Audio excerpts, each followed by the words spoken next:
अखिलेश जी बोले कि टॉप 10 माफियाओं की अगर लिस्ट बनाई जाए, एक सूची तैयार की जाए, सबसे ज्यादा किस पार्टी में होंगे, ये किसी से छुपा हुआ नहीं है। आपकी ओर साफ तौर पर इशारा। ठीक ही बोल रहे हैं।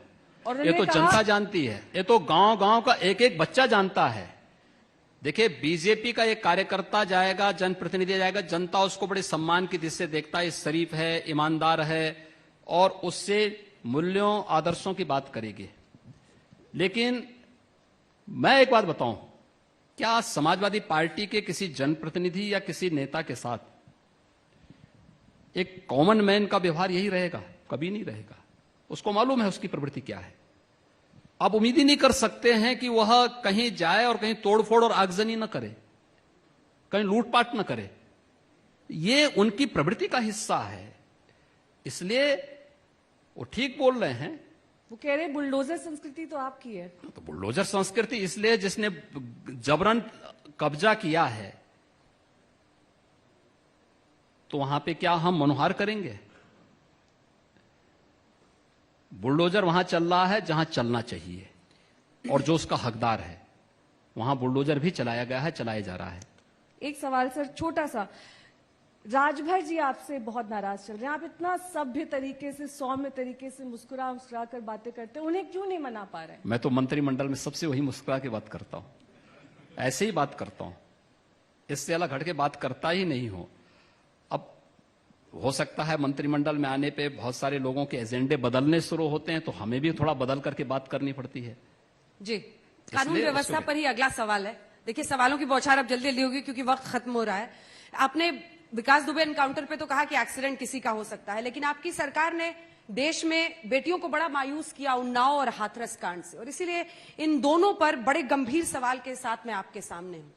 क्या उन्नाव में बीजेपी नेता ने को जिस तरह का सरकारी संरक्षण मिला, पीड़िता के पिता की मौत हुई और उसके बाद से एक्सीडेंट होता है पीड़िता के परिवार का, इस पर एक बहुत शक की नजर से लोग देखें कि योगी जी खुद कहते हैं कि महिलाओं की सुरक्षा उनकी प्राथमिकता है, फिर एक बीजेपी नेता को क्यों ऐसी सरकारी संरक्षण मिला?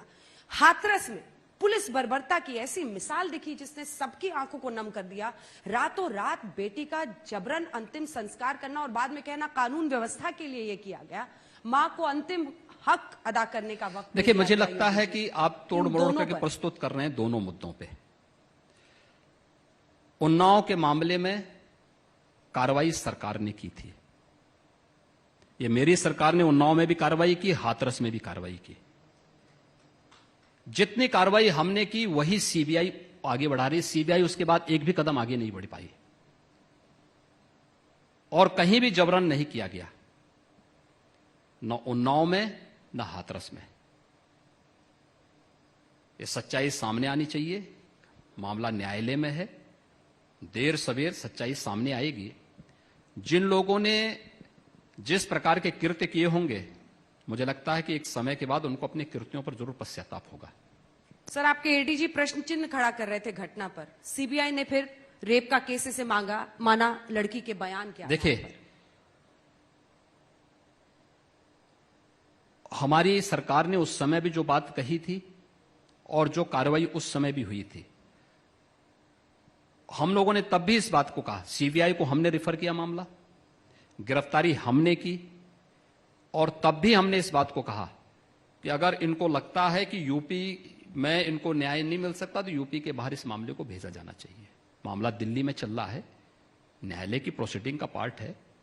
हमें इस समय बोलना भी नहीं चाहिए इस मामले में, क्योंकि एजेंसियां उसमें काम कर रही हैं, और सब जुडिस मामले में बहुत ज्यादा हम लोगों को इस प्रकार की चर्चा का विषय और मीडिया ट्रायल का विषय नहीं बनाना चाहिए इसको, क्योंकि न्यायालय को निष्पक्ष तरीके से उस पूरे मामले की तह में जाने का पूरा अधिकार है, और उसको जाकर के दूध का दूध, पानी का पानी सबके सामने आना चाहिए।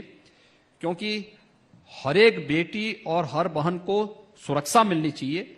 इस सरकार इसके प्रति पूरी तरह प्रतिबद्ध है, लेकिन अन्याय किसी के साथ भी नहीं होना चाहिए, यह भी सामने आना चाहिए। योगी जी, किसान आंदोलन, विपक्षी सोच रहे हैं कि यही एक मुद्दा होगा जिसके चारों तरफ